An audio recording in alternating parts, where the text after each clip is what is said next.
Labas, po tikrai per ilgos pertraukos šiandien grįžtu su savo antroji video ir dabar jau video stengsiuosi kurti reguliariau, o šiandien norėčiau su tavimi pasikalbėti apie vieną iš pačių svarbiausių priežasčių, dėl kurių žmonės lieka santykiuose, kuriuose patiria smurtą.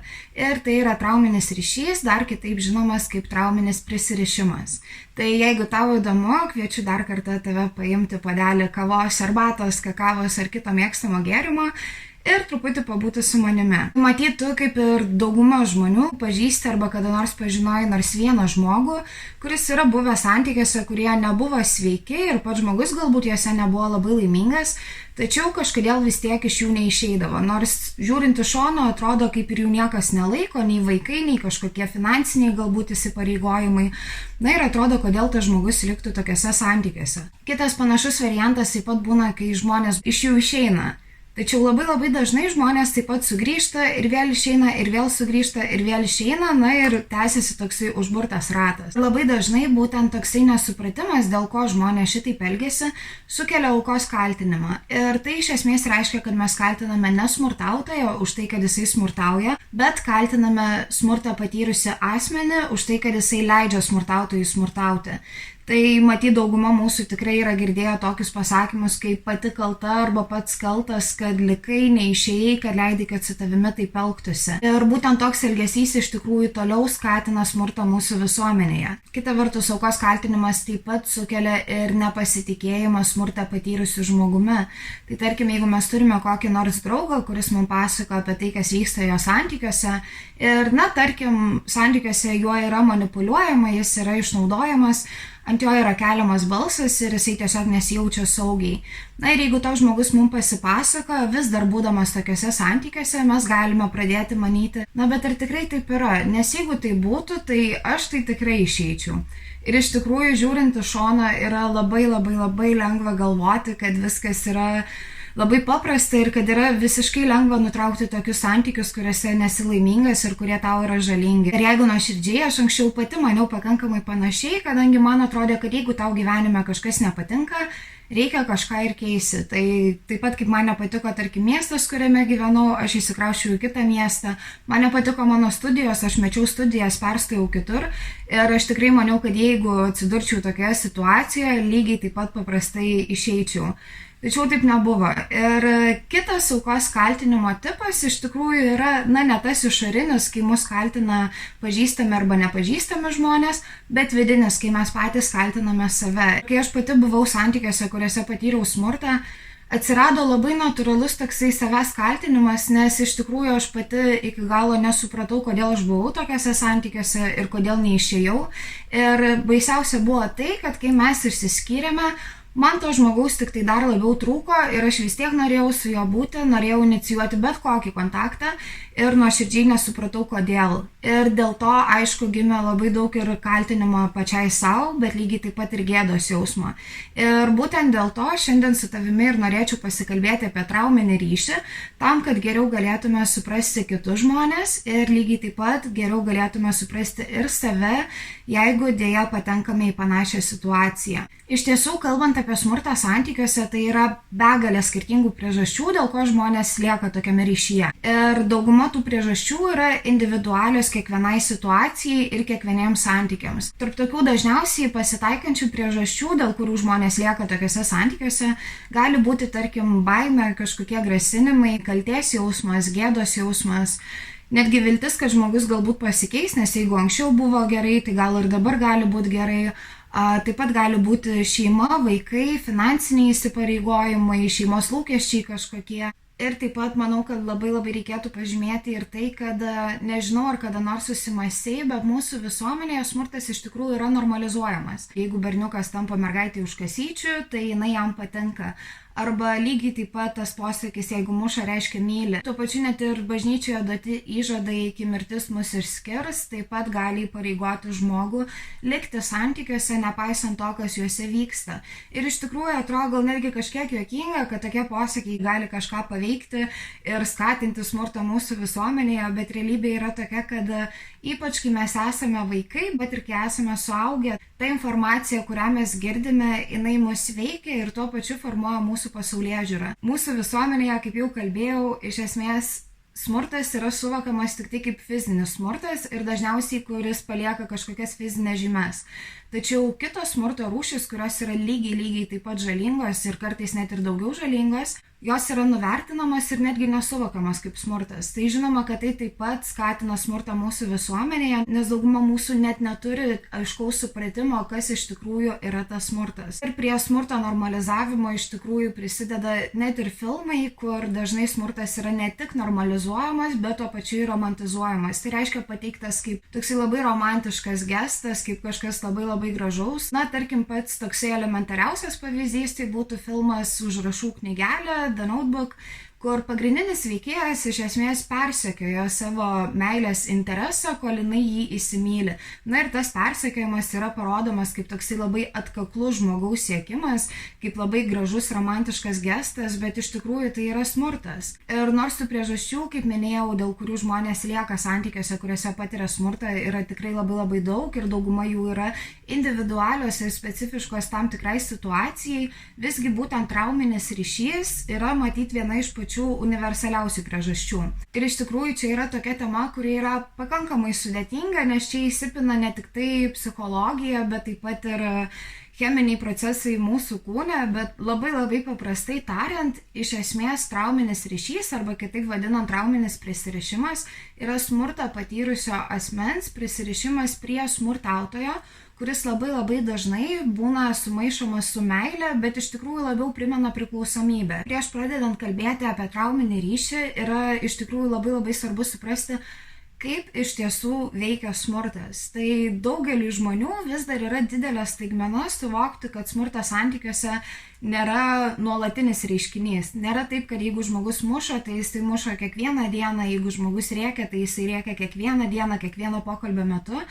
Iš tikrųjų, smurtas yra pasikartojantis cikliškas reiškinys ir tai reiškia, kad yra tam tikras ciklas su skirtingom fazėm, kuris nuolat pasikartoja. Psichologai yra ištyrę, aprašę ir iliustravę keletą skirtingų smurto ciklų ir šiandien mes vieną iš jų truputį panagrinėsime, geriau bandydami suprasti, kasgi yra tas trauminis ryšys. Mes paimsime tą tokį patį labiausiai tipinį ir klasikinį smurto ciklą, sukurtą berods 1979 metais. Mūsų atveju šis smurto ciklas, kurį mes aptarsime, turi 4 skirtingas fazes. Pirmoji yra įtampos augimas, tuomet yra smurtinis incidentas, susitaikymo fazė ir medaus mėnesio fazė. Jas truputį aprašysiu kažkur šone kažkuriam, tai gali pasižiūrėti į diagramą. Šios fazės gali trukti skirtingą laikotarpį, tačiau dažniausiai smurtinis incidentas trunka trumpiausiai, o medaus mėnuo turi tokią savybę, kad dažniausiai tai pasitaiko, kad kuo ilgiau eina santykiai, kuo ilgiau jie tęsiasi, tuo trumpiau trunka medaus mėnesio fazė. Ir tai iš esmės reiškia, kad kuo ilgiau tęsiasi santykiai, paprastai tuo dažniau smurto ciklas kartojasi. Taip pat reikėtų atkreipti dėmesį, kad skirtingomis fazėmis smurtą patiriančio asmens organizme išsiskiria skirtingi hormonai. Tai tarkime, įtampos augimo fazėje išsiskiria kortizolis, kuris yra streso hormonas ir tai iš esmės reiškia, kad smurtą patiriantis asmuo jaučia didžiulę įtampą, nerimą, stresą, ir jaučiasi nesaugiai. Tuo tarpu, tarkime, susitaikymo fazėje išsiskiria endorfinai, vadinami laimės hormonai, ir jie sukelia mums tokią pakylėtą savijautą, kuri labai dažnai prilygsta beveik euforijai. Ir būtent šis procesas nulėmė tai, kad smurtą patyręs žmogus iš esmės gyvena tokiuose kaip ir emociniuose amerikietiškuose kalneliuose, kur pakylame iki labai pakylėtų aukštumų ir nusileidžiame iki labai slegiančių žemumų, kur gali būti, tarkim, ir depresijos kažkokie netgi simptomai. Ir iš tikrųjų, jeigu santykiuose nuolat kaitoliojasi tarpusavyje tik tai 2 pirmosios smurto ciklo fazės, tai yra įtampos augimas ir smurtinis incidentas, natūralu, kad žmogui išeiti iš tokių santykių nėra sudėtinga, todėl kad jis nuolat jaučiasi nelaimingas, jaučiasi nemylimas, prieš jį yra nuolat smurtaujama ir apskritai žmogus nuolat jaučia stresą, nerimą, įtampą ir kaip ir nėra nieko, kas jį laikytų tuose santykiuose. Tačiau visgi tokia situacija yra labai reta ir dažniausiai visą laiką po smurtinio incidento eina susitaikymo ir taip pat ir medaus mėnesio fazės. Vis dėlto būtent dėl to, kad po smurtinio incidento dažniausiai ateina ta susitaikymo fazė ir vėliau medaus mėnesio fazė, nulėmė tai, kad smurtą patyręs žmogus iš esmės tampa priklausomas nuo savo smurtautojo, kad jisai sureguliuotų jo savijautą. Tai yra, kad vėl pajustų tas emocinės aukštumas, kurios ir atsiranda tuomet, kai smurtautojas susitaikymo fazėje, tarkim, pradeda labai atsiprašinėti, atgailauti, lepinti, galbūt ir pirkti kažkokius daiktus, dovanas, gėles ir, iš esmės elgiasi kaip tobulas žmogus. Reikėtų pažymėti ir tai, kad iš tikrųjų, kuo blogesnis smurtinis incidentas, dažniausiai tuo geresnis būna tiek susitaikymas, tiek medaus mėnuo. Kadangi smurtautojas stengiasi kompensuoti savo smurtą tuo pavyzdingu, gražiu, mylinčiu, globojančiu elgesiu, kartais medaus mėnuo gali užsitęsti ne tik kelias dienas ar savaitės, bet net ir mėnesius. Ir smurtą patyręs asmuo labai natūraliai gali pradėti tikėti, kad tas smurtaujantis žmogus, jisai pasikeitė, galbūt viskas sugrįžo į senas vėžes ir smurtas nebesikartos. Žinoma, ta viltis taip pat laiko žmonės tokiuose santykiuose, tačiau dažniausiai vis dėlto smurtas vis tiek yra linkęs kartotis. Ir iš tikrųjų visai nekeista, kad šis ryšys, kuris kyla iš traumos patirtos smurto metu, yra dažnai prilyginamas Stokholmo sindromui, kai pagrobtas žmogus pradeda jausti empatiją ir šiltus jausmus savo pagrobėjui. Ir taip atsitinka dėl to, kad tas pats žmogus, kuris mums yra pavojingas, kuris mus, nesvarbu ar pagrobė, ar kažkaip skriaudė, jisai yra lygiai tas pats žmogus, kuris po kiek laiko ateina mūsų globoti, mumis rūpintis. Tuo metu smurtą patyręs žmogus išgyvena kognityvinį disonansą, kas reiškia, kad mes turime du skirtingus įsitikinimus apie vieną situaciją. Tai vienas iš jų yra, šitas žmogus prieš mane smurtauja, jis mane skriaudžia ir man su juo yra pavojinga būti. O kitas įsitikinimas yra toks, kad šis žmogus mane myli, jis mane saugo ir mane globoja. Ir iš tiesų šis ryšys ypač sustiprėjo tuomet, kai smurtą patyręs asmuo išgyveno pavojų gyvybei. Ir vis dėlto dauguma žmonių patyrę smurtą yra linkę netikėti realybę ir matyti ją tokią, kokia jinai yra, bet iš tikrųjų nuoširdžiai galvoti, kad kitas žmogus nori mums gero, nors ir mus skriaudžia. Ir taip mes prieiname prie racionalizacijos, kitaip tariant, prie smurtautojo elgesio pateisinimo. Paprasčiausias to pavyzdys, tarkim, būtų situacija, jeigu aš, tarkim, esu santykiuose su žmogumi, kuris yra labai labai kontroliuojantis ir, jisai yra man nustatęs valandą, kada aš turėčiau grįžti namo. Tarkim, 9 valandą, o aš grįžtu namo, susitikusi su draugėmis po 9:15 ir jisai mane pasitinka, išvadindamas mane visokiais negražiais žodžiais, taip pat rėkdamas ant manęs, ir galiausiai man galbūt net ir trenkdamas. Ir, įprastai atrodo, kad jeigu atsidurčiau tokioje situacijoje, aš turėčiau galvoti, kad šitas žmogus man trenkia, šitas žmogus ant manęs rėkia, jisai yra man negeras, jisai mane skriaudžia ir jisai man nori blogo, jisai manęs negerbia. Tačiau jeigu aš esu trauminėme ryšyje, atvirkščiai, aš kaip tik galiu pradėti galvoti, kad šitas žmogus man nenorėjo trenkti, jis taip iš tikrųjų man parodo rūpestį, kad aš kitą kartą nesibastyčiau gatvėmis, kai yra vėlu. Ir iš tikrųjų tų pateisinimų galima sugalvoti tikrai labai labai daug. Racionalizacija veikia ne tik tai tam, kad mes pateisintume smurtautojo elgesį, bet lygiai taip pat ir kaip toksai apsauginis mechanizmas, kuris mus gali, tarkime, apsaugoti nuo tam tikros grėsmės, kuri kiltų, jeigu mes norėtume išeiti iš tokių santykių. Ir taip pat nuo labai labai stiprių, intensyvių, neigiamų jausmų, kurie gali užpulti, jeigu mes iš tikrųjų patys savo pripažįstame, kad tas smurtaujantis žmogus nėra mums tinkamas, jisai su mumis elgiasi negražiai, nes tuomet mes patys savo turėtume pripažinti, kad tai yra mūsų atsakomybė, kad mes patys atsidūrėme šitoje situacijoje ir kad iš tikrųjų mes patys savo taip pat keliame pavojų ir žalą. Tačiau dauguma mūsų, būdami tokiuose santykiuose, nelabai mato didelio skirtumo tarp atsakomybės ir kaltės. Ir gaunasi, kad vietoj to, kad mes priimtume atsakomybę už save, už savo gyvenimą ir išeitume ten, kur mums geriau, mes tiesiog sėdime ir kaltiname save. Tai būtent dėl to ta racionalizacija padeda išvengti savęs, galima sakyti, graužimo, ėdimo ir iš esmės mus apsaugo nuo dar gilesnės emocinės duobės, kurią mes patirtume, jeigu mes iš tikrųjų priimtume tokią realybę, kokia jinai yra. Kitas dalykas, kalbant apie trauminį ryšį, yra ir tai, kad iš tikrųjų trauminis incidentas, jisai, kaip minėjau, trunka pakankamai trumpai, palyginus su tais geraisiais periodais. Ir tai nulėmė, kad dalis žmonių yra netgi linkę susitaikyti su tuo faktu, kad santykiuose vyksta smurtas. tik tai dėl to, kad žino, kad po smurtinio incidento tas apdovanojimas bus labai didžiulis ir ta savijauta bus tikrai labai gera, pakylėta ir gali atrodyti, kad tas smurtas yra pakankamai maža kaina sumokėti dėl tokio didelio atlygio. Tai vis dėlto yra didžiulis melas savo, kadangi mes būdami tokiuose santykiuose iš tikrųjų nelabai suprantame, kad tiek susitaikymo fazė, tiek medaus mėnesio fazė yra grįstos melais, taip pat ir manipuliacijomis, kurie yra pasitelkiami tam, kad niekam nesakytume apie tai, kas įvyko, tam, kad smurtautojas nesulauktų pasiekmių už savo elgesį ir tam, kad mes toliau liktume tose santykiuose. Pačiai pabaigai video gale paliksiu tokį kaip ir savitikros testuką, kur galėsi savo atsakyti į klausimus taip arba ne ir sužinoti, ar esi arba kada nors esi buvęs trauminėme ryšyje. Ir šiandien mes nekalbėsime apie tai, kaip iš jo išeiti ir ištrūkti. Tam bus skirti kiti video. Bet žinoma, jeigu matai, kad esi sudėtingoje situacijoje ir tau reikia pagalbos, apačioje paliksiu numerius, kuriais gali kreiptis.